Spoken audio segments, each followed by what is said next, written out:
a nice surprise. The crew is in the house. Stephen A., this is your 10th plane of the week? Yes. It is nice to see you, though. It's good to have you both here. Hi, Max. I'm Molly. Good morning. Thanks for being with us on First Take, everybody. So before we dive into the home run derby with our insider extraordinaire, Jeff Passan, Stephen A., I know you want to address your comments on Shohei Ohtani on yesterday's show. Well, it's necessary.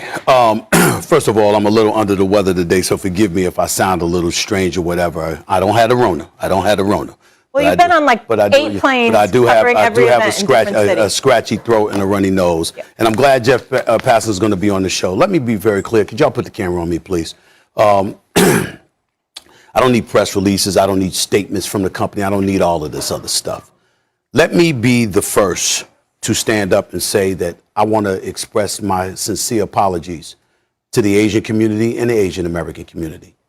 I am a black man. I religiously go off about minorities being marginalized in this nation. I instantly go off, repeatedly bring up the fact that if you are a member of a community that feels disenfranchised in any way, that's something that we need to battle, that we need to fend off to the best of our ability as a nation. These are the kind of things that I bring up. And the reason why I bring up my blackness is because of this. On many occasions, what I have said, when people have said something that is offensive in any way to the minority community, it's not about how you feel. It's about how they feel. And the reality of the situation is that you have Asians and Asian Americans out there that obviously were very, very offended by what I had to say yesterday. And I just want to look into the camera and extend my sincere apologies. That was not my intent at all, but I'm not going to get into all of that because I do understand that a lot of racists out there are quick to say that was not my intent. That's not where I'm going here. I was wrong, period. There's no excuse. This is not ESPN. This is not Disney. For a lot of people out there going off about Disney and ESPN, no. This was me. Wasn't Max. Wasn't Molly. Wasn't the producers on First Take. Wasn't the bosses. It was me. I said it. And the reality is that I was completely clueless as to the kind of impact that this would have on the Asian and the Asian American community. That was not my intent at all. And so I just want to say we're going to talk about a lot of things. Jeff Passan is going to be on the show today. June Lee is going to be on the show. I think Eduardo Perez is going to be on the show, along with a host of others. And I welcome this conversation. I don't have a problem with it, but I just want people to know, here's where I stand. The second that I was informed about how hurt a group of people in this nation was off of what I said, that's all that matters to me. All that matters to me, because I don't intend to hurt people like that. That's not who I am. That's not who I've ever been. If I have a problem with you, you know it. If I mean to offend you, you know it. I don't hide from it. I let you know I'm coming. That wasn't the case yesterday. But nevertheless, it doesn't negate the fact that they were detrimentally affected by my words. I have friends from the Asian American community that expressed their disappointment in what I had to say because of all the things that they have had to deal with, the anti-Asian stuff going on, the Asian hate that's been percolating in this nation over the last few years, and we all know to some degree why that is. I contributed to that yesterday, and that's inexcusable. So that's on me. And I wanted to apologize to the Asian community, the Asian American community, and the Walt Disney and the ESPN, because I'm not about bringing this kind of attention to the company. And you know and I did yesterday, and that's on me. I so appreciate about you, though. As soon as you realize you made the mistake, you apologize, you own it. There's no script. You look in front of the camera, and you said that you're wrong. And we're going to have a bigger conversation now, and I'm looking forward to that. And it's an important conversation that we need to have. Anything you wanted to add, Max, before I bring Jeff in? Simply that I know Stephen A.smith. We've been working together, I don't know how many years now. 5. Stephen A.smith is not only, he's counting the days, he's not only not racist. I can tell you he is not racist. Yeah. He is anti-racist. Stridently anti-racist. Absolutely. It's a teachable moment for everyone. We have to continue to grow. Yep. I want to also extend I did it on Twitter, but I also want to extend a personal apology to Ohtani himself, because going into the home run derby last night and having to deal with all of these headlines that I created, I certainly didn't intend for that to be the case either. So I certainly owe him an apology. I want to apologize to him, his loved ones, everybody that cares for him and is in his inner circle. Again, I owe him an apology as well. And I also don't want to escape, on a different note, the Nigerians as well, because the Nigerian team that beat Team USA, when I didn't pronounce someone's name, apparently they took offense to that. And I'm a guy who is a huge fan of Francis Ngannou and Israel Adesanya and Usman. I love that brother, the Nigerian Nightmare. To listen to them over the years highlight what they've had to endure to achieve what they've achieved in this nation and throughout the world. Certainly, I want to make sure that I apologize to them as well. I was busy debating you about Team USA basketball, and then on my show, I also talked about how Kevin Durant had a shot blocked by a dude named Precious, because that was his name and what have you. And, I was just trying to be funny and all of that other stuff, but they obviously took offense to that. I did not know. And so I apologize for that, and I'll do better, and that is that. Yep. Do better every day. That's what we're here to do. Let's bring in our insider, Jeff Passan. Jeff, you got us? I do have you guys. How are you, Molly? Hey, Jeff. Thank you so much for being with us. I know it's a very busy time for you, but obviously you're much more intimately involved in the sport. Can you please speak to the significance of Shohei Ohtani? Stephen A., I appreciate your willingness to apologize, because it shows that you will listen. And I feel like I have to tell a story here about Shohei Ohtani. Shohei Ohtani came to this country at 23 years old. He left behind his family, he left behind his culture, he left behind his country. He left behind everything he knows to go and pursue the American dream. He wanted to come here and be great. And he is the sort of person who this show and who this network and who this country should embrace. We are not the ones who should be trafficking in ignorance. We are not the ones who should be perpetuating false ideas that, unfortunately, far too many people out there believe. We should look at Shohei Ohtani as a bastion of what this country and this sports world is about. And you know what he's done?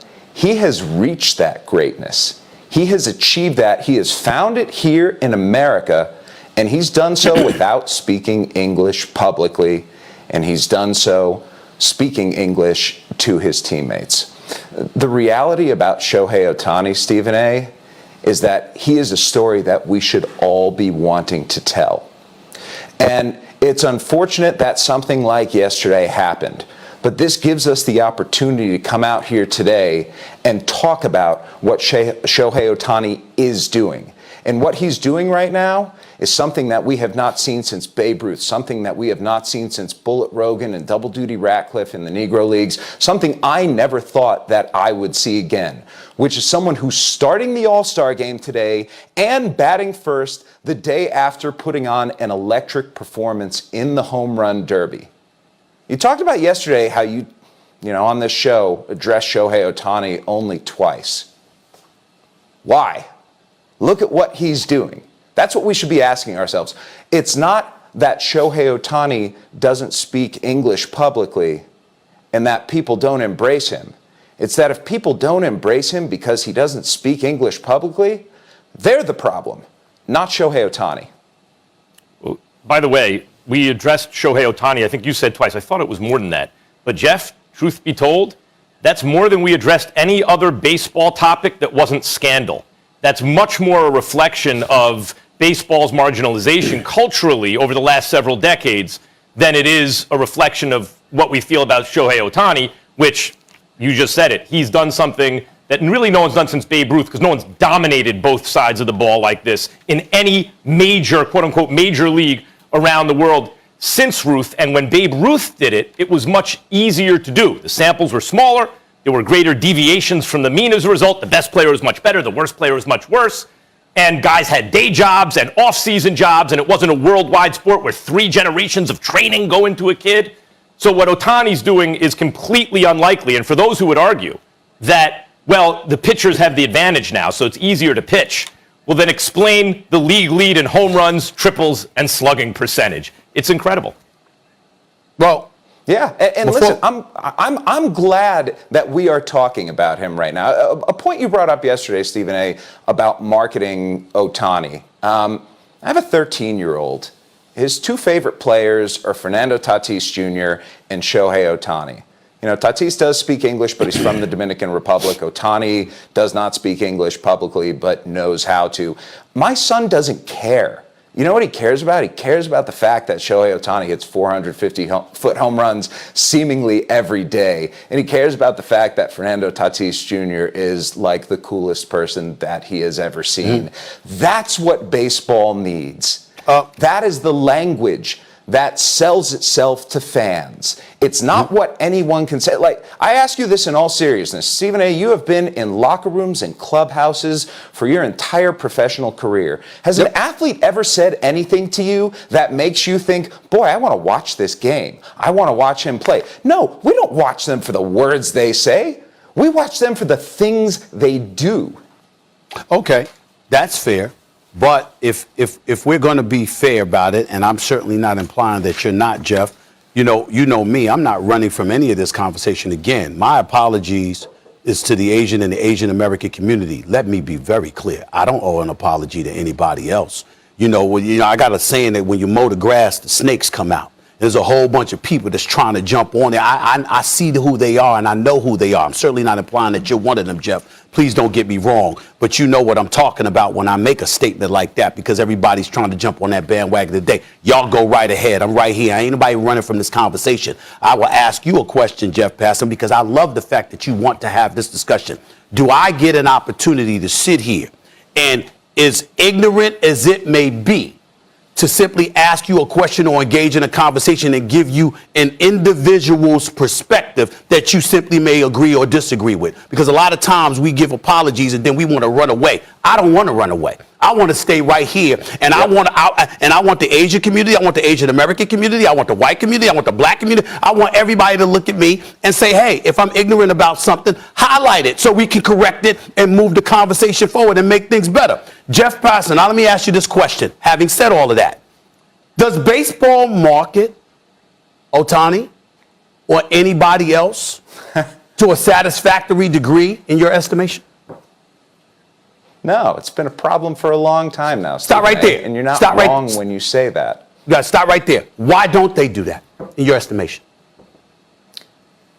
I think that baseball has had a problem reaching through to the younger generation because for the longest time it was holding on to this notion that the way the game has been played, the people inside of the game are stuck back in the 1950s and 1960s and 1970s. And I think that has changed slowly but surely. Okay. I think that has changed with the emergence of Fernando Tatis Jr., with the dynamism of Ronald Acuna Jr., and this year with Shohei Ohtani finally doing what he was supposed to do when he came over in 2018. This isn't a situation, I think, where the tail wags the dog. This is where the players have to lead the sport to the right place and embrace it. And if your argument here is that Shohei Ohtani is not out there publicly enough doing commercials and advocating for Major League Baseball, good. Because that wasn't my argument.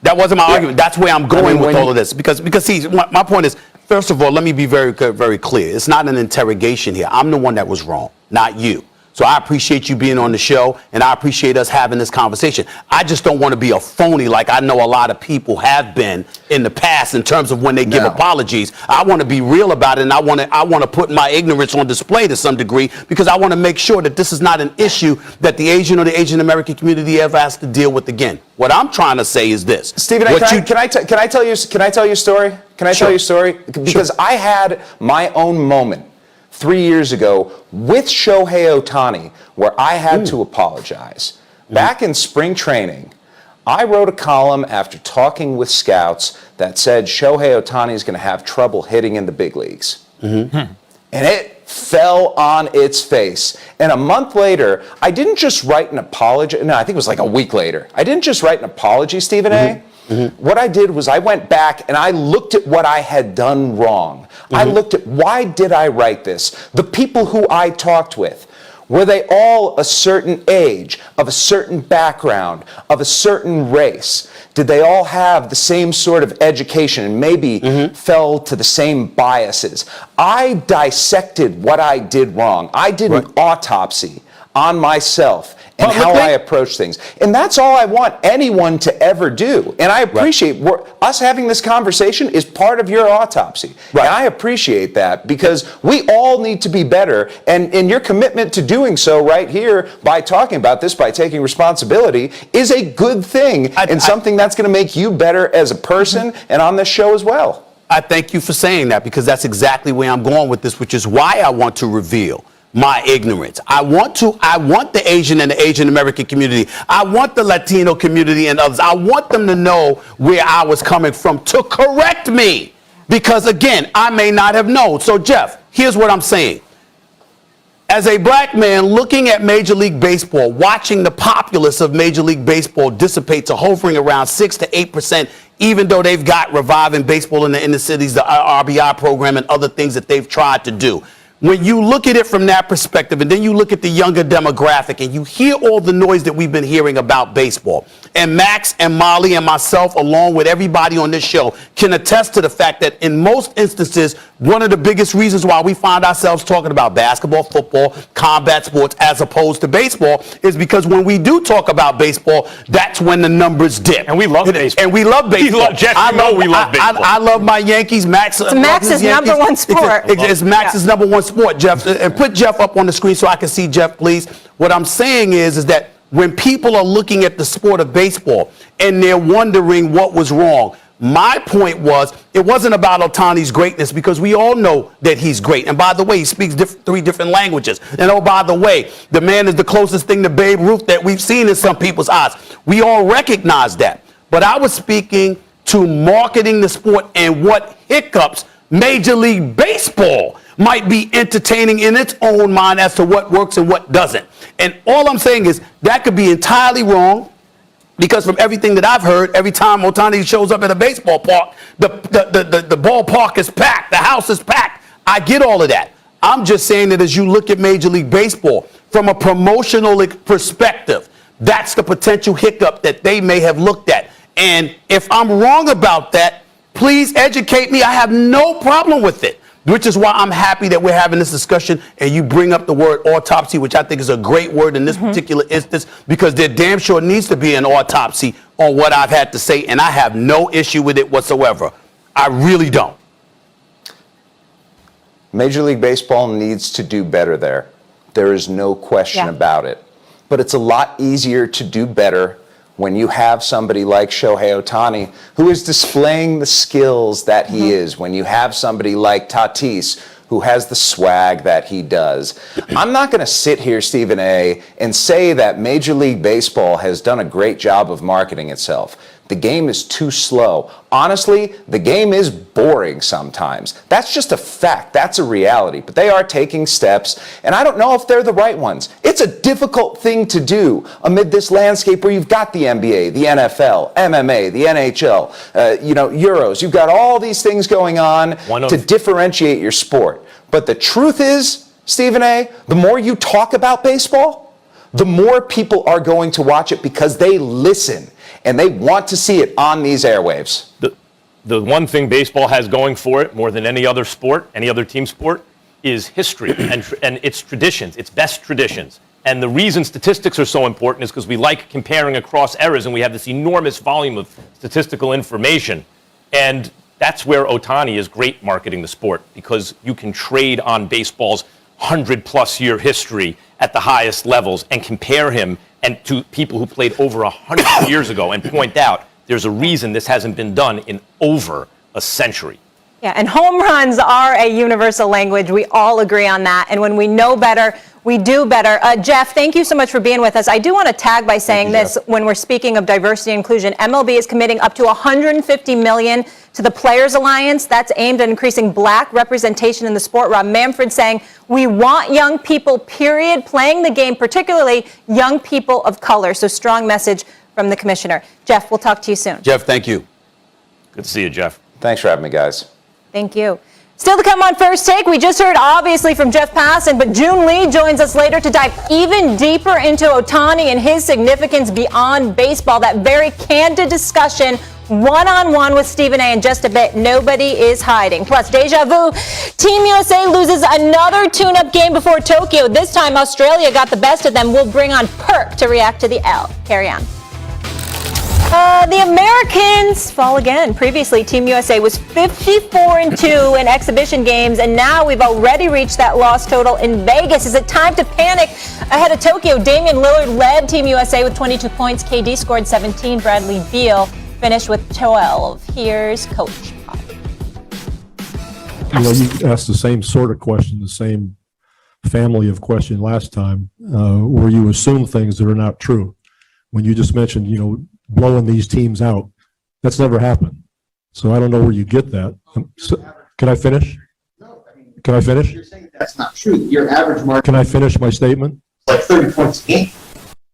In those last two tournaments that I was talking about. Can I finish my statement? When you talk,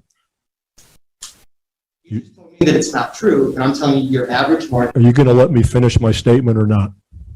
So you'll be quiet now while I talk, and then I'll listen to you. When you make statements about in the past just blowing out these other teams, number one, you give no respect to the other teams. And I talked to you last time about the same thing. We've had very close games against 4 or 5 countries in all these tournaments. So the good teams do not get blown out. There are certain games that might happen in one of the tournaments, in the World Championship, the Olympics, where somebody gets blown out. But in general, nobody's blowing anybody out for the good teams. So when you make a statement like that, it's like you assume that's what's going on. And that's incorrect. Okay, things getting testy there with Coach Popovich. Stephen A., what is the problem with Team USA? First of all, I don't think that was, I originally heard about Greg Popovich being testy. I actually don't think that was testy at all. I thought that that was very, very respectful to the reporter. He's saying, let me finish my statement. And he's saying, you have reportedly said, you have reported things that I believe have been incorrect on numerous occasions. Let me speak, and then I'll listen to what you have to say. I actually thought that was one of Popovich's better moments. I agree. To be quite honest with you, I didn't think he was. I didn't find that to be testy. Because he said, then I'll listen to you. Let me finish. Exactly. Yeah. Let me finish, and then I'll listen to you. Now, having said all of that, let's just call this what it is. KD, Damian Lillard, and the rest of these guys on that team, particularly the stars, but especially KD, even though he is a champion, a 2-time champion and the 2-time NBA Finals MVP, they're going to have to wake up and recognize the fact that you can end up being severely tarnished if this continues.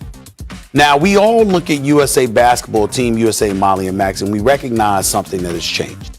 Back in the day, in international play, the USA was a juggernaut, and they made you play their way. They were led by the stars, which is the point Max was making to his credit. Now, instead of forcing the Europeans to play their way, the Europeans have forced Team USA to play their way. That's why you got a roster filled with a bunch of shooters and no true big man presence. Your definition of a big man is Draymond Green and Bam Adebayo and Kevin Love. Okay? So understand they're forcing you to play their way now. And by playing their way, you're not looking too great at doing it. In the end, we're not going to dissect it that way. In the end, we're going to sit up there and say when LeBron was playing, they won. When D-Wade was playing, they won. When Kobe was playing, they won. Even though Kevin Durant was on those teams too. But because he's clearly the leader of this team, and Damian Lillard is a superstar player, if they continue to lose like this, you're going to look at them and you're going to say, what the hell happened? What's the problem with Team USA? It's the same problem in college when you have the most talented team, but they're a bunch of one-and-dones, and they play a team of guys. Maybe none of them will be NBA stars, but some of them might be in NBA rotations, but they played together for 2-3 years. They're upperclassmen now. They've played together. They've committed to each other, to the team, and they have some talent. They have some, like, real NBA-ish talent. They can beat a more talented team that hasn't played together for very long, that's not as committed or invested. That's why the upperclassmen of like a mid-major, they can beat a one-and-done powerhouse sometimes.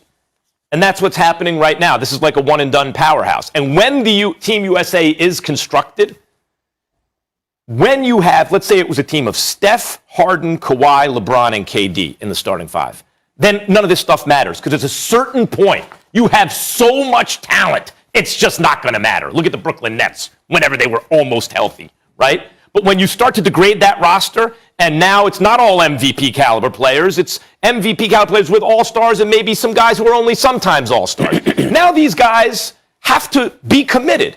The teams that Team USA are playing, Stephen A., by and large, have multiple players, a core of players who have multi-year commitments to their country's team, to their national team, who've played together for some time, and have a handful of guys who can make NBA rosters, who are on NBA rosters. Who was Durant blocked by last night? Thibault, clean block. He could do that in the NBA too. So yesterday, when we started, we said, is this roster a problem? I thought it was. Then yesterday, we asked, after the first loss to Nigeria, is this a problem? I said, not yet. Now we see it as a problem. 2 losses in a row, we see it's a problem. They played better, but not well enough, consistently enough throughout the game. They're playing teams who want it more. This is the biggest stage they'll ever play on. Most of the team isn't hoping to win an NBA title one day, like most of Team USA is. They want it more. They're more committed. They play together. They've been playing together longer. Either Team USA really starts to want it and commit to each other, or we got to send even better players than we're sending. So is it want or talent? Well, it's not about talent. I think it's the wanted. And I think about it, when they lost, I think it was in 2004. I mean, as Larry Brown was coaching the team and what have you. And I mean, that was not a good thing. What was happening there was not a good thing with Iverson and the crew and LeBron and them all on the younger that they were on the squad, and they did not win. And then they felt the need to elevate the level of urgency and get, Mike Krzyzewski up in there. Jerry Colangelo became managing director, and obviously you picked the star-studded roster. And they went and represented not 1, not 2, but 3 consecutive Olympics from 2008 to 2016. Now you've gone the way back to 2004. In other words, we're at the top of the heap. We don't need to have the, quote, creme de la creme in order to win the gold, which is something that I still maintain. See, I'm not talking, I'm assuming that you're incredibly committed.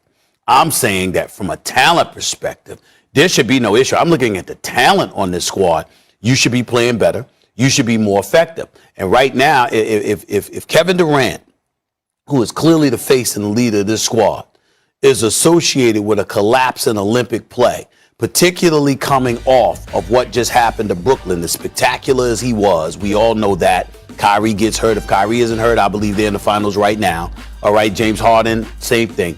But that doesn't negate the shrapnel of criticism that inevitably is going to come his way, because people out there are going to look at him as the leader, and this is what happened on your watch. I have a question, one thing with something you said, Stephen A. When you say it's us not playing the European way, what do you mean by that? Well, what happens is that the style of play itself, I mean, some of the rules that have been implemented, the fact that they built this roster the way that they have, you've got 3-point shooters, you don't have a true bona fide big man in the middle, and that matters, if Joe, not that he's from America, but if Joel Embiid was on this roster or somebody like that, that would be different. Because you'd have a big man presence to throw the ball to in the middle or whatever. But by having this roster assembled the way that you did, you basically said there's a style of play that they implement here, overseas, and we think that's the way to go. Although and it's not working for you. When you think of all the best big men in the league, other than AD, who's like a 4-5, Embiid, not an American player. Mm-hmm. That's right. Right, he wouldn't be playing for Team USA. Not an American player. Freak, not American. So is the sport becoming more global? Is that part of the issue? And it's not that we're putting out a bad product? No, not a bad product. It just goes without saying the rest of the world has caught up. That's why now it requires us, if you want to be assured of a gold, even if they haven't played together a long time, Steph, Harden, Kawhi, LeBron, KD would never not win every game. They're just not capable of not winning every game. But once you get any lower than the greatest team ever, you can lose. Because, think about it like this. Let's say you took an all-star team. Yeah. And not all starters, 3 starters and 2 reserves on an all-star team. And they played a team that didn't make the playoffs. But it's the middle of the season, and these guys haven't played together on the all-star team even once. And the team that didn't make the playoffs has just played 40 games together. Right. The team that didn't make the playoffs might beat them. That's what's happening. Well, go ahead. Well, listen. There's no real big man presence, like I said. Yeah. And devoid of the mega stars who have that intimidation factor going for them. You've put yourself in the eyes of these European players, you've put yourself on an even scale with them. And so they have no fear whatsoever. Do they respect Team USA? Of course they do. But they have no fear. And so when you realize they have no fear and they're coming at you like, who the hell are you? This is who we are. That's where the big names on the roster are going to be held accountable when they come back to the States. If you're KD, you want to be mentioned in the same breath as LeBron and others. You don't want any question marks about that. Yeah. That's how this stuff works out. If you also make the rules a little easier, like you bring in the three-point line a little bit, that makes everybody a better three-point shooter. Yeah. That favors, whenever you make things a little easier, it favors the less talented team because it makes the lesser players a little bit better. So there are a lot of marginal advantages that don't go for Team USA.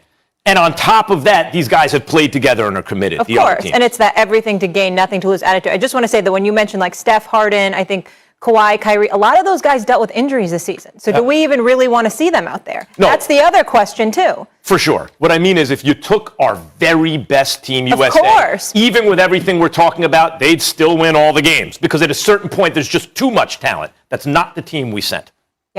All right, we'll leave it there, guys. Still to come, what team, this is a great question, will LeBron be most remembered for when it's all said and done, when he hangs it up? The Cavs, the Heat, or the Lakers? Wait till you hear the fellas answer that. Plus, next, we've got June Lee joining us to discuss Shohei Ohtani, his significance to baseball right now and for many years to come. Stay tuned for that.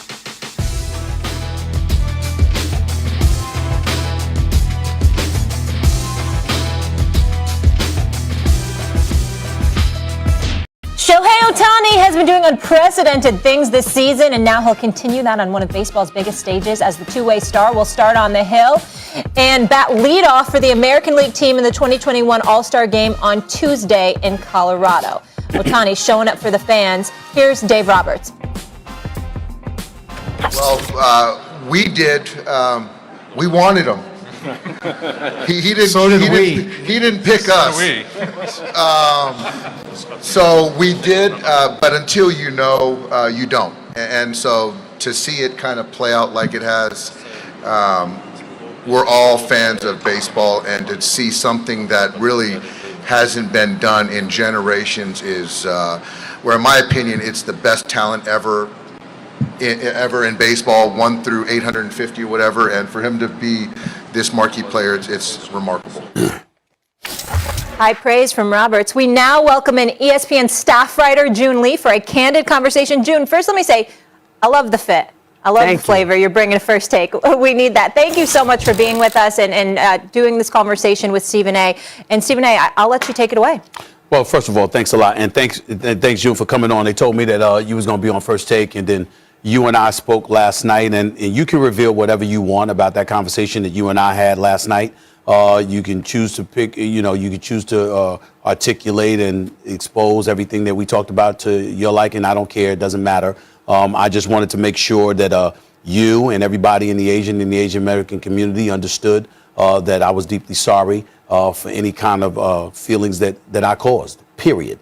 The reality is that I told you last night on the phone, as a black man, I repeatedly found myself in situations throughout my career where you're trying to tell somebody, excuse me, this is offensive to us. And all they're focused on is what their intent was and how they feel, as opposed to how the offended party feels. And I don't want to be that individual. I'm not Asian. I'm not Asian American. I have no idea how you feel, or actually I didn't until we spoke last night, along with some other folks that I had spoken to, obviously, as this stuff percolated and really gained steam. So please take the floor and feel free to express whatever you want to express about what I had to say. And again, the floor is yours. Yeah, and I wanted to take a moment to explain from the perspective of someone in the AAPI, Asian American community, why there was this reaction yesterday.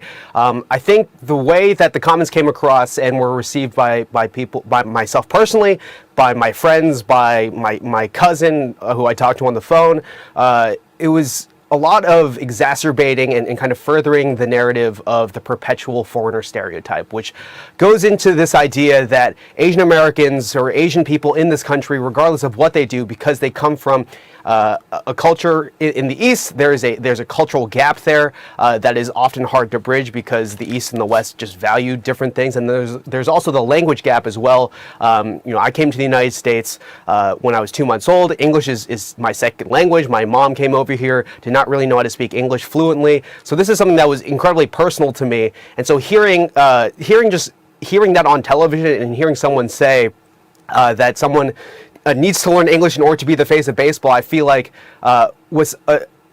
it was a topic of conversation that really hit for me personally. I think hit for a lot of other people in the Asian American community as well, and furthers this idea that regardless of what we do and what we accomplish in this country, that we will never be American. There's this idea that the model minority needs to kind of keep their head down and not speak up about their experience as being American, and I think that dynamic is changing a lot over the course of the last year or so. We've seen the Stop Asian Hate movement. We've seen people on television, news stories, more news coverage about what is happening in the Asian American community, and that is a marked change from what I experienced growing up as a Korean American in the suburbs of Boston, Massachusetts. But the fact that we're even having this conversation on television in the first place, the fact that this is even a controversy, I think speaks to the larger fact that so much of the Western media, American media, us at ESPN are so unprepared to talk about Asian Americans in a nuanced way that speaks authentically to our experience in this country. Some of that falls on us in needing to speak up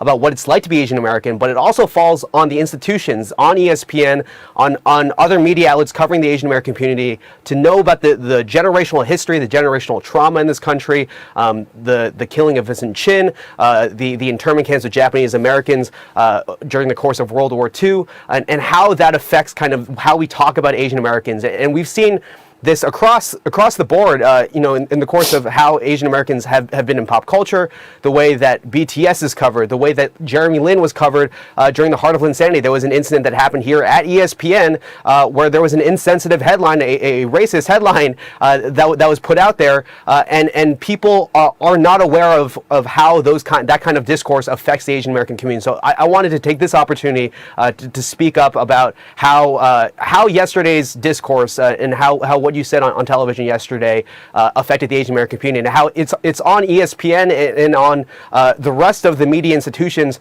to be able to speak about Asian American community, because this is the reality of our authentic existence in this country. Well, first of all, I appreciate all of that you just said, and it was a lot there. So let me try to compartmentalize and get to it. And let me say first this.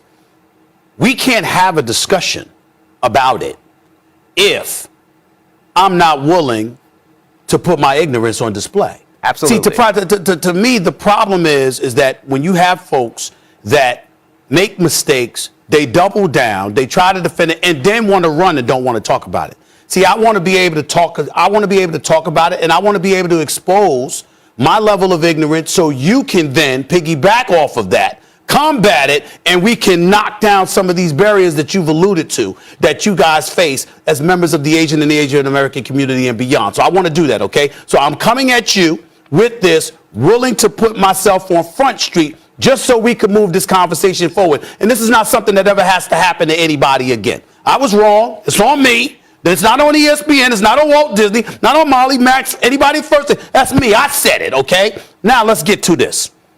When I spoke, as I said to Jeff Passan earlier today, the first segment of the show, we're talking about baseball. Ignorantly, I wasn't thinking about any of the things you just mentioned at all.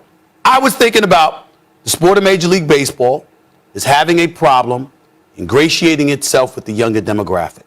Unlike the NBA, unlike the NFL, that younger audience is not gravitating towards baseball, which means that baseball's audience is only getting older, which explains why Rob Manfred, the commissioner, and others within the sport of Major League Baseball feel compelled to do something about it. So the multitude of changes, Julie, as you know, covering the sport the way that you do, all these changes that they've made.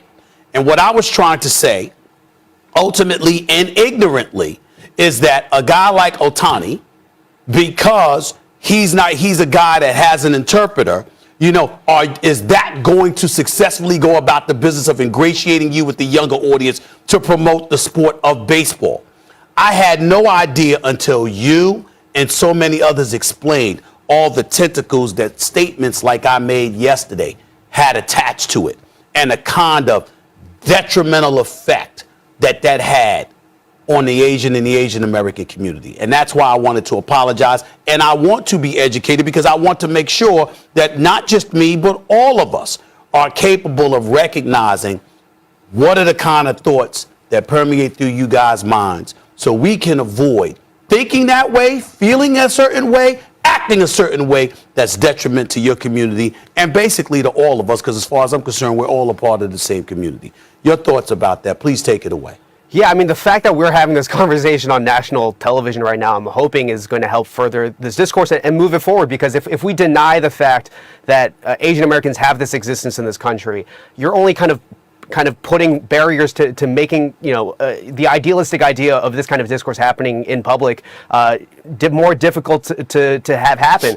Now, in regards specifically to the way that Major League Baseball is marketing its players, we saw a generation of young players with Mike Trout and Bryce Harper, MLB really pushing them, two white guys who the sport really pushed out in front, and they didn't really stick. And I think the difference between what happened with Mike Trout and Bryce Harper is that the fans chose Shohei Ohtani as the face of baseball. This is something that's happened organically. And I think it's emblematic of a couple things. Number one, I think it's emblematic of the fact that sports has this power to transcend language for athletes to be stars even without hearing what they're doing. Just the mere fact of Ohtani's kind of generational insane talent doing something that nobody has done in theory since Babe Ruth is so eye-catching. I feel like it's hard for us as sports consumers to even process what is happening, but I also think it speaks to this general idea that the globalism across the world is continuing to grow. I spoke about BTS earlier. They've shown that they can be a commercial successful group in the United States and across the world without having songs that are in English. And I feel like that ties to this because Shohei Ohtani is not speaking English, and there is a way to market Shohei Ohtani, and this falls on MLB, it falls on Shohei Ohtani's representation, it falls on the media institutions as a whole to market Shohei Ohtani better, despite the fact that he doesn't speak English. But Joe, excuse me for interrupting, because where I'm going is this.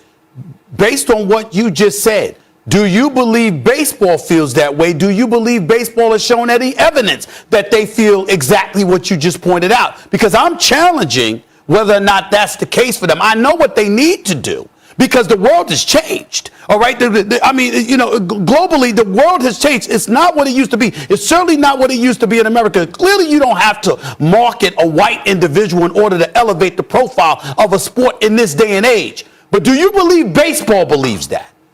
I think baseball is starting to get there. I think there was evidence of this at the beginning of the season where if you looked at MLB's Twitter page, one of the front-facing platforms for MLB, their entire banner was a lot of minority players. It was Fernando Tatis Jr., it was Juan Soto, it was Ronald Acuna Jr., it was Mookie Betts. They're starting to realize that what makes baseball different from the rest of the American sports landscape is this cultural diversity, the fact that you have people from different countries. And I think you're seeing this emblematic in the game and the shift in the unwritten rules on the field, the fact that bat flips are now an acceptable thing, that self-expression is now an acceptable thing, that sneaker culture is starting to kind of leak onto the field through the cleats, people wearing Jordans on the field, people wearing painted cleats on the field. You're starting to see this self-expression on the field that you didn't see before, and it's starting to show that baseball has all these cultures come together, right? And I think the baseball clubhouse in many ways is so emblematic in both good ways and bad ways of America as a whole, because you see so much of the kind of cultural diversity and the cultural segregation within the clubhouse reflected in the cultural spirit of America as well in our current moment. I wanted to ask what you think about this real quick, because a friend of mine who hosts his own radio show on Urban View, Sirius XM Radio, Channel 126, his name is Joe Madison. They call him the Black Eagle. He's been around for a very, very long time. I've known him for years. Love the man. He sent me a quote yesterday. He sent me something. I want to know what your reaction is to this. He said, what do you call someone who speaks, basically, this is a quote that he pulled. What do you call someone who speaks 3 languages? Trilingual. What do you call someone who speaks 2 languages? Bilingual. What do you call someone who speaks 1 language? American. That's what he said. That's what he sent me. That he sent me, and I was like, damn, it is true. And I wanted to know, what do you feel about that quote, and how much do you feel a quote like that impacts the Asian and the Asian American community in terms of how Americans in this day and age view folks who, are from a different place than obviously the United States of America, particularly as it pertains to the sport of baseball? Well, I think we're starting to have a shifting discussion and discourse around what it means to be American in this country, and I think that transcends the idea of sports. When I was growing up, there weren't any Asian Americans other than Pablo Torre and Mina Kimes and Michael Kim on ESPN, and now I'm sitting in this position as a bilingual, non-American-born person talking to you guys about what it means to be American, and I also speak multiple languages, and I'm doing it in my technical second language. So I think it's interesting in that I think this is a continuing conversation that Americans as a whole are going to have is, what is this idea of what it means to be American? Why do we have these assumptions of what it means to be American? And what is that idea of what it means to be American going to be as we move forward? Well, first of all, I just want to say thanks. And I really, really appreciate the conversation that we had last night, my man. Thank you so much. Thank you so much for having me. I appreciate you having this conversation with me. Yeah, No problem. and I just want to mention Ohtani, the first player to ever be selected as a position player and a pitcher. And as you astutely mentioned, the fans picked him. So seminal moment right there. It's so nice to have you on, June. And I know I speak for myself, everyone at First Take, ESPN, Disney, we want to be inclusive. We want to continue to have this conversation. So please continue to call us out because we want to get better and know that you have allies in us here. Thank you so much. I appreciate it. Thank you. All right, guys. When we come back to the association, we go. Big Perk making his return to First Take. Last week, he said the Suns are about to take the league by storm for many years. Max, since tomorrow night on ABC, Giannis trying to keep that momentum going in front of a home crowd, building off his 41-point board performance as the Suns lead 2-1. And that's who Kendrick Perkins is focused on. The scorching hot Suns in this scorching hot take. When I look at this Phoenix Suns team, I look at this fan base that they have created, this culture. They are eye candy now to all around the NBA to come here and play with these young up-and-coming superstars. This is why I say the Phoenix Suns are on the verge of being a dynasty. Carry the hell on. Well, the language. Hi, Perk. I missed you. It's good to have you back on, and I'm glad you're not out there in that scorching heat again. You were taking one for the team out there, out in that heat. But we're gonna get the guys' reaction to what you just had to say there, because when I think dynasty, Max, I think the Warriors, the Patriots. Do you agree the Suns will be the next dynasty? No. First of all, you have to beat the Bucks first. You haven't even done that. Secondly, you were lucky to get to the finals. Lucky. Like, the Lakers had to get hurt. Don't forget, they were up 2-1. The Clippers had to get hurt. Don't forget, Kawhi didn't play the whole series. They still got to a Game 6. The Nets had to get hurt. They were spanking the Bucks and would have destroyed this Suns team if healthy. So due to injury, a compressed schedule, the whole thing, the Suns might win the chip this year. Perk, you and I were both very high on them preseason, maybe a top 5 type team. But that does not a dynasty make. They'd have to win the championship this year, do it again next year to show people it wasn't just everyone else got hurt. And to be a dynasty, you should probably also in the next 2 or 3 years win another one. That is a long way away, and I don't see that in their future. Go ahead, Perk. I'll let you respond first. Well, first of all, Max, let me tell you this, all right? You need a little luck when you're trying to win a championship. And let's not act like every team that won a championship didn't have luck on their side when it comes down to injuries. Because I can recall the Golden State Warriors, when they won their first championship, they were lucky because Kyrie Irving and Kevin Love were both out, okay? And when you look at the Golden State Warriors, let's stay on them for a second. Did anybody think that they would have become a dynasty? When they first got started, when Steph Curry was drafted there, he dealt with all those ankle injuries. Klay Thompson was drafted there. Draymond Green, 2nd round pick. Did anybody think they would become a dynasty? No, absolutely not. Here's why I think the Phoenix Suns can become a dynasty, and they're on the verge of becoming a dynasty. It's for the simple fact, you look at DeAndre Ayton.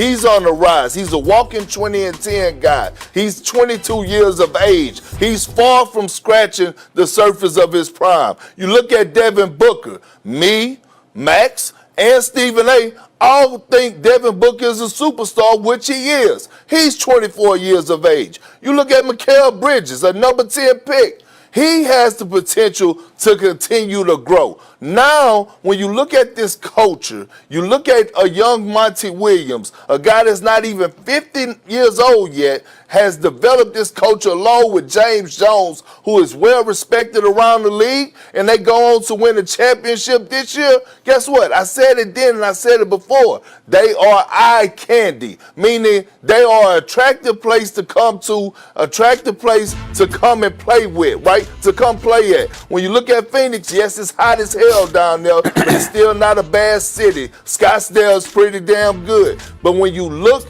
around, you look at guys like Donovan Mitchell. How long is he's going to be in Utah and deal with that, what he got around him?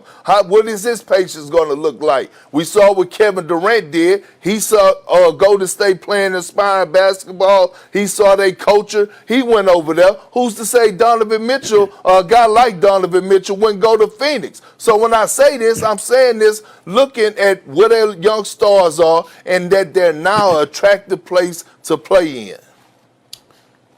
Kendrick Perkins, here's where I disagree with you and I agree with Max, even though it's not for the same reasons that Max articulated. You said the Phoenix Suns are the NBA's next dynasty. You didn't say they have the potential to be. I know that, I'm being picky there, but that matters. And the reason why I say that matters is because, A, when you talk about they have the potential for people to come there, they got to get there first, okay? That's number one, because as presently constructed, this isn't the next dynasty. And number two, and more importantly, Perk, we don't know if CP3 going to stay there.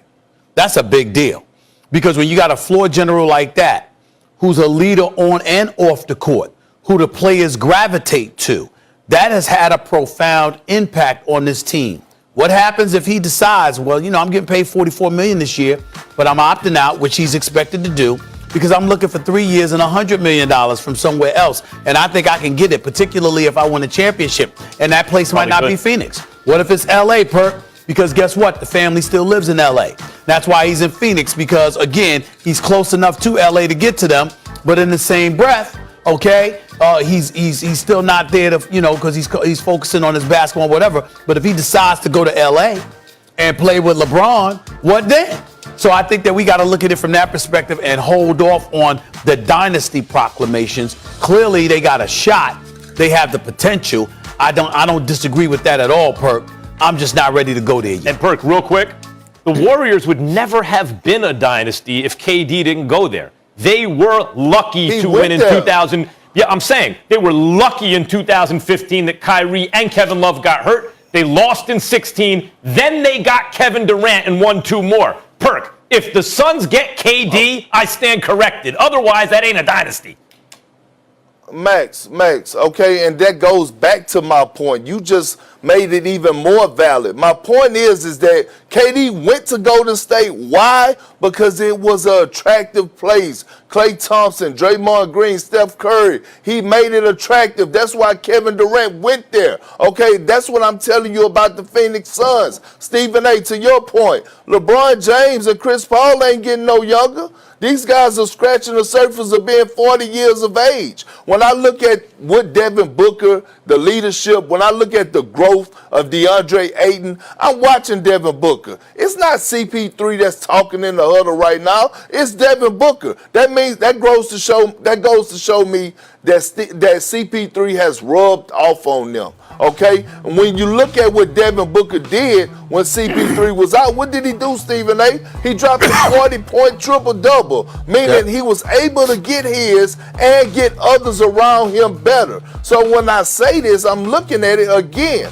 I'm not saying I have no insight or whatever the case may be, but I know Donovan Mitchell has a choice. I know Donovan Mitchell is not going to just be in Utah wasting all his years of his prime sitting there dealing with Rudy Gobert down there in Utah and not getting to where he's trying to go. So what I'm saying is if you could attract some guys, if you could get some guys to maybe say, hey, I want to go to Phoenix, trade me there, then yeah, you can become a dynasty, and you are a dynasty. But I'm looking at this team right now. CP3 comes back along with having a general manager in James Jones. Let's not forget that. A champion, a guy that grew up under Pat Riley, a guy that knows, that has an eye for the talent, an eye for the game, that could go out there and recruit pieces like he did with Jay Crowder and Torrey Craig. That's how. Kirk, if you had your choice right now, starts from the top. If you had your choice right now, and you were a player, and you could either go to Phoenix and play with that team, or LA and play with LeBron and AD, or even Kawhi and Paul George and them, where are you going to go? I'm going to Phoenix. I'm going to Phoenix with Bonnie Williams. I'm going to Phoenix with Monty Williams, Mark Bryant, Willie Green. Hold on, Perks. Guess what, Max? I agree with Perk there. You know why? You know why I agree with him? Because if I'm Chris Paul, right, I've already won there. If they win the championship this year, if I'm a free agent who's got talent, I'm looking at the talent that's there. And I'm saying, excuse me, they've already won. So it's not like they're scrubs or anything like that. In other words, I wouldn't summarily dismiss the notion that somebody would choose Phoenix over LA, considering all that Perk just said. I wouldn't dismiss that. It's possible. I think there's some players would say yes. I agree, but I think most players in the end are like they can be in LA and play with LeBron and AD. Yeah. Well, no. Well, first of all, AD is continuously hurt. All right, LeBron's not getting any younger, and state income taxes are significantly more in LA than it is in California than it is in Arizona. Got a lot more money out there in Scottsdale to spend. They got some nice spas out there. Our man Will Bond, he visits Los Angeles. He stays in California. I'm sorry, in Arizona. He stays in Arizona. Visit California. And once upon a time, they could attract high-profile players, Charles Barkley and others like that. Oh, Barkley. Yeah. I mean, it's a hop, skip, and a jump to LA. Barkley visits California, lives in Arizona. Yeah. Well, if they sign Charles Barkley or Kevin Durant, they'll be a dynasty. Money. All right. Well, I'll just wrap this up with my favorite stat on the show. That Perk's right 70% of the time, 100% of the time. So stick with that. I am never going to let you live that down. I love that, Perk. All right. He's sticking around here with us, guys. Anchorman. Patty Mills, Matthew Dellavedova got the best of Team USA yesterday. And no, you did not mishear that. Is it time for Team USA to panic? Plus, in just a bit, we're wondering which of LeBron's 3 teams he'll be most remembered for when it's all said and done. Surely the Cavs, right? Not so fast, people. Stay tuned for that debate. In preparation for the Olympics yesterday, falling to Australia 91-83. This latest loss raises even more concerns among those who think the U.S. team should be dominating these matchups. Prior to the game, our own Kedrick Perkins tweeted, "I got Team USA by 20 tonight. Don't at me and carry the hell on." Perk, your statistics are suffering, but I do love these bold predictions. You do swing for the fences. I'm not going to start with you, though. I'm going to start with Stephen A. Stephen A., things obviously not going as people thought they would for Team USA. Do you think we should be panicking at this point? I wouldn't say panic. It's exhibition. It already looks bad, but it is an exhibition, no question about it. What I would tell you is that individual players should be on high alert. They don't, no matter what they say, they care about how they're perceived.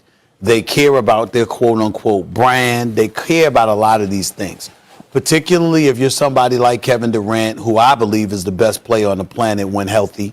The bottom line is that if you lose something like this, no one ever wants to hear about you eclipsing LeBron again. They're not going to want to hear it. Yes, it's exhibition. It's Olympic play. It's not the NBA. But still, those kind of things are going to be counted against you, particularly when you're piggybacking off a season in which James Harden comes in there. He's not in shape. Kyrie Irving taking time off before he's back. Playoffs begin. He gets hurt. James Harden's never fully healthy during the postseason. You guys decide you don't really need a coach with any experience, so you Steve Nash coming on board. So many of these things are going to be brought up about KD. To a lesser degree with Lillard. Lillard's one of those dudes that I think he's a superstar. I think he's elevated his profile, et cetera, We all view him a bit differently than we used to, and we should, because he is a mega star. The flip side to it, again, is that when we look at this team and we see KD and Damian Lillard, but y'all lost, to some of the players on Argentina and Nigeria before that. That's a bad look. Yeah, it is panic time. I mean, when I say panic, I don't mean run around like a chicken without a head, but yeah, you got to be super concerned right now if you're Team USA. There's a reason they've never lost 2 exhibitions in a row until now. Not only is the rest of the world caught up for a variety of reasons, they're getting better at basketball. It's the fastest growing team sport in the world. It's the best sport there is, let's face it.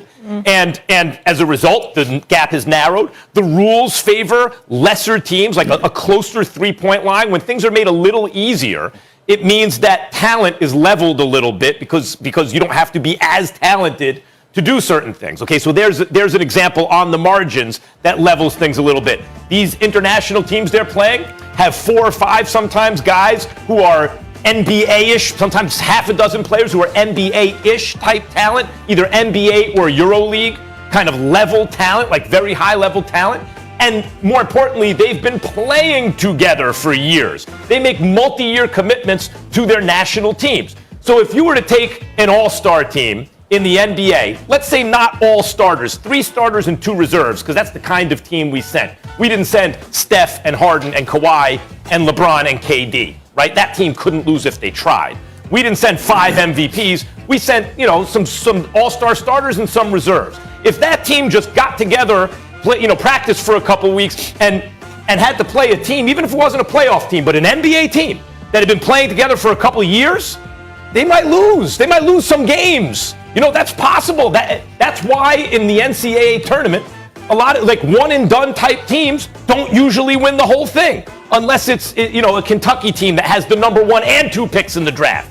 That's not the kind of team we sent this time. So without an absurd everyone on the team is an MVP caliber player type team, we're playing teams that play together and who want it more. And for the first time ever, have lost 2 exhibitions in a row. Well, here it is. I'm not going to say it's time to panic because they have too much offensive firepower. They're too gifted offensively. I will say this, though. They have to get better on the defensive side of things. And when I look at the defensive side of things and watching Team USA, it's a reflection on who? And we have to address the elephant in the room, and it's Greg Popovich, right? In these last 2 games, he has been getting out coached. He has done a poor job of having these guys prepared for these games on the defensive side of things. And to take it to another level, what I just don't understand, and I'm not going at Greg Popovich as a person, I'm talking about as a basketball coach, and being part of a basketball coach, just like we hold players accountable with their meter, the way that they address the media, and we talk about how sensitive players are. That interview that he did last night and the disrespect that he showed towards Joe Biden last night was flat out ridiculous. I mean, the man was doing his job. Greg Popovich, he should have been mad at himself. He should have went screamed at himself. He talked to the man like he was a child. When was the last time Greg Popovich done something? When Tim Duncan was there, Kawhi Leonard left. Well, Kawhi Leonard left and showed the world that I don't need Pop. I can go win the ring on my own. But besides all that, listen, here it is, okay? Greg Popovich has to humble himself. We watch all-time great coaches like John Thompson be one of class act guys when it comes to the media. We watch Red Auerbach be a class act guy when it comes to the media. Y'all take light to Greg Popovich and those little comments he be making to the media and saying, "Oh, that's just Pop." I take it as a sign of disrespect. Just like we hold players accountable and say that they shouldn't be sensitive. It's their job to do the media. It's also head coach's job to make sure that they meet the requirements to do the media. Well, let me say this to you. Greg Popovich has been truculent on a lot of occasions. And when I think that Greg Popovich needs to be called out is that in large part, he is the one who's instigated load management. What he did with guys, I remember an all-time story. Y'all have heard the story before, but it's worth repeating over the national airwaves. Because of his personal beef with former Commissioner David Stern, God rest his soul, They had a nationally televised game, and Greg Popovich, he hated doing the interviews during the game, and, he hated back-to-backs, and obviously he didn't take kindly to those things, and everybody that covers the NBA knows that Greg Popovich had a beef with David Stern over that stuff. Well, one time they had a nationally televised game in Miami against LeBron and the Heat, and Tim Duncan, Manu Ginobili, and Tony Parker were spotted at a Chick-fil-A in Orlando. And that's how we all found out they weren't going to be playing that night, because Popovich sent them home on Southwest Airlines. That's a true story, okay? This is what Popovich does. So weren't there times they didn't even get on the plane to go to the city? They just left them at home. They left Orlando because they played Orlando the night before. They went there. Now, so Perk is right about Popovich and what Popovich has gotten away with to some degree. What I would say to you, Perk, is last night is not a good example. The man, Greg Popovich, said, "Can I finish my thought? And then I'll listen to you. Let me finish. And then once I finish, I'll listen to you respond." And there's absolutely nothing wrong with him. I say he wasn't raising, wasn't screaming at the guy, anything like that. He's entitled to do that. No, you're right in terms of one person speaks, you listen, the next person speaks. Let me just say one thing, Perk. But the fact that he was talking about, the reporter was actually right about the exhibition games. Well, actually, the 54-2 versus the two losses, they've already reached the loss to it. So that's what he's saying. The reporter was trying to interrupt to say, like, no. I don't think that's actually, I think the argument was your blowouts. Pop objected to the use of the term blowout. He goes, yes, because in the and exhibition games. Right, the reporter said, here's the average point differential in the losses. Yeah. And Popovich's point seemed to me to be, forget about the average for a second. Sometimes we do blow out teams. Against the good teams, under these circumstances, usually there aren't blowouts. That's the argument they were having, it seems to me. Max, look, Max, Stephen A. Molly, I don't even care about, it wasn't what Pop said, it's how he said it. And if you go back and look at that interview, he was talking to that man as if he was a damn child. And that's not how it go. I was raised up in a household where my grandparents told me, you respect the janitor just like you'll respect the principal. And that's not how that interview came across last night. So if y'all go back and watch that and tell me that y'all got this, that y'all seen anything different the way Pop addressed that grown man last night, then y'all tripping. I've seen Popovich significantly worse, and maybe that's no excuse, but I've seen him significantly worse, and I found nothing wrong with him saying, "Can I finish my thought? And then I'll listen to you. Could you let me finish my sentence?" He didn't say it like that, though, Stephen A. He didn't say it like that. We played the tape a few minutes ago. But it wasn't with that tone. He said it with a type of aggression that was uncalled for. Perk, I'll say this. That at first I agree with you. He gave the Popovich thing that sometimes Belichick does, that Bill Parcells used to bullying the reporter a little bit. When the reporter stood up for himself, then Popovich said, "Let me finish," and the reporter wouldn't. I actually felt at that point the reporter was being a little rude. And Popovich said, "And then I'll listen to you." And once he said that, I think it was all right. All right. Okay. And what does Grandma say about the way you speak to me on this show? That's what I want to know, Perk. I'm with you, Perk, though. At the end of the day, we're all the same. You got to treat everyone the same. It shows a lot about somebody's character. All right, we will leave it there. When we come back, still to come, wait until you hear what LeBron said about how many more years he plans on playing for the Lakers if it was up to him.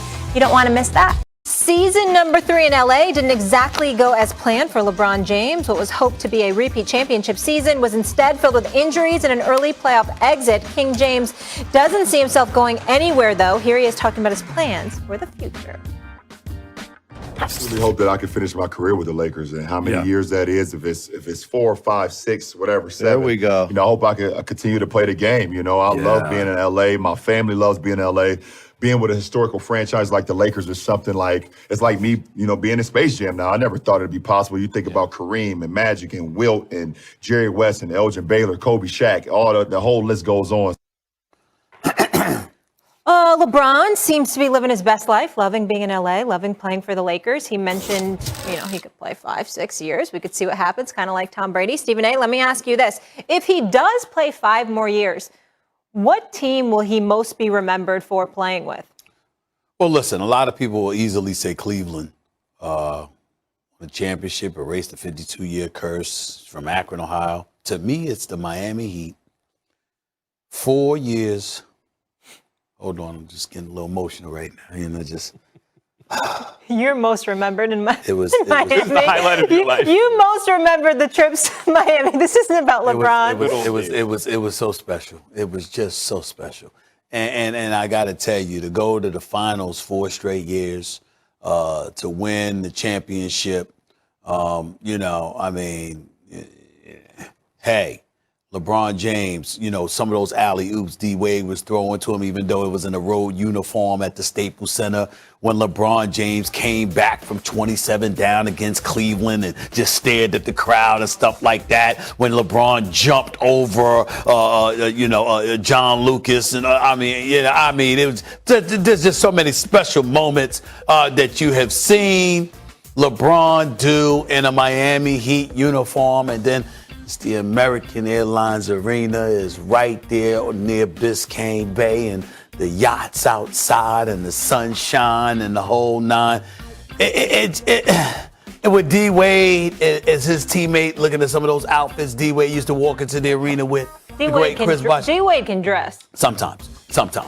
Yeah, that's my brother right there. I love him to death. But let me say this. He's very courageous. There's certain things that I would never even try. I'll give him that credit. But in all seriousness, I just think that 4-year period, what it meant to basketball, what LeBron, D-Wade, and Bosh with Ray Allen and the crew, what it meant to basketball.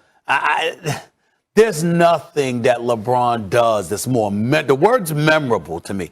There's nothing that he's done that's more memorable than that.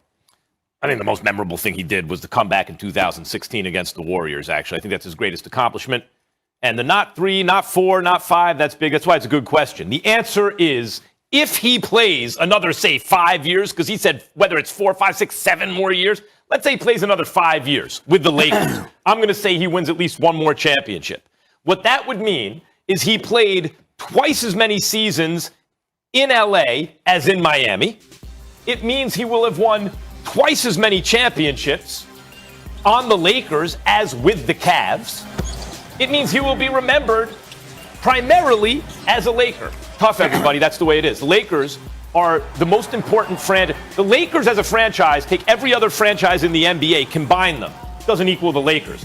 Reggie Jackson, Stephen A., you and I grew up with Reggie Jackson. Mr. October, right? Mr. October. Mr. October. Played 10 seasons altogether with the Athletics, 5 with the Yankees, right? Yep. Won 3 World Series with the Athletics, 2 with the Yankees. Started his career and ended his career with the Athletics. What do you go in the Hall of Fame at? A Yankee. That's the way it goes. Not the same. Let me go back at you, and I'm going to give it back to you. But let me go back at you with this. Number one, even though he won 3 rings with the Athletics, he didn't do. He hit 3 home runs in a single World Series game. Consecutive pitches. You understand what I'm saying? I mean, 19. Come on, man. That's much special. Mr. October. Okay, no question. So he didn't do that. That's number one. Number two, LeBron and his greatness, no matter what. You understand? He will never even be on the Mount Rushmore of basketball. Sure. All right. Let me say, you and I agree with this, that if he won a couple of more titles, okay, I got that. But memorable of Lakers Mount Rushmore, you mean? Lakers Mount Rushmore.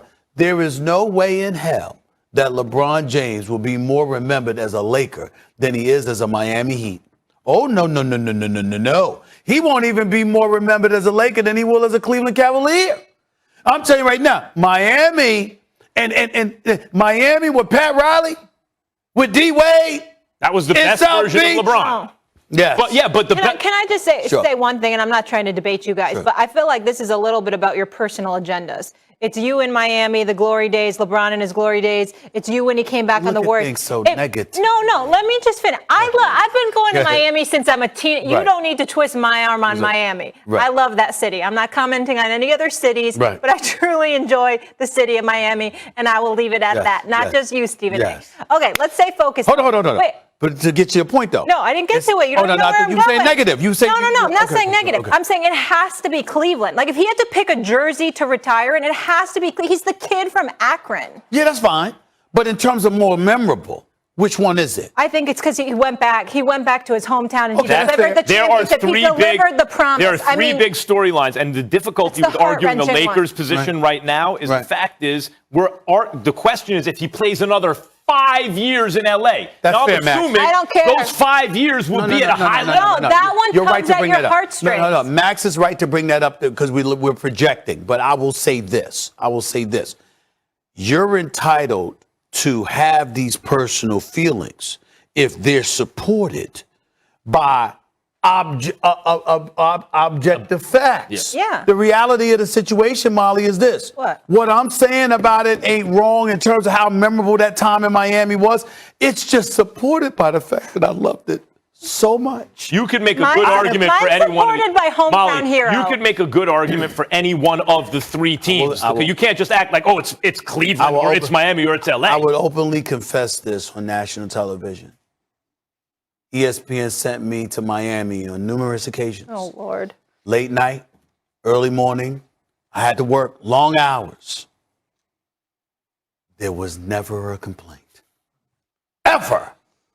About my having to work in Miami. Excuse me. God, I will admit that. Excuse me. I know you're under the weather, but isn't there going to be another finals game in Milwaukee coming up? Yeah. Okay, well. I'll be there unless I'm too stuffy, I'm looking forward to plan on going being to Milwaukee, and I'm going to get a tour of the city, and it's going to be great. And I'm looking The forward to it. fans have been great to me. The Yeah. fans have been great. Listen, I married someone from the Midwest. Listen, Good people. I'm cool with it. I mean, listen, great fans. All right, guys. Yeah, the Lakers. No. When we come back here on First Take, let's talk some NFL. I can't believe you said basketball is the greatest sport. Get out of here, Max. What's better than basketball?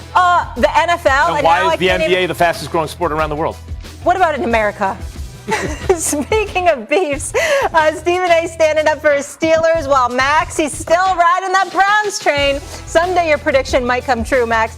We're going to get into Patrick Mahomes' shade on Justin Herbert and the latter beef. NFL is now America's pastime. There's no doubt about it. It's obviously no longer Absolutely. baseball. It's obviously football. It's still the Yes. king here. It's not But even around close. the world, it's basketball. Of course.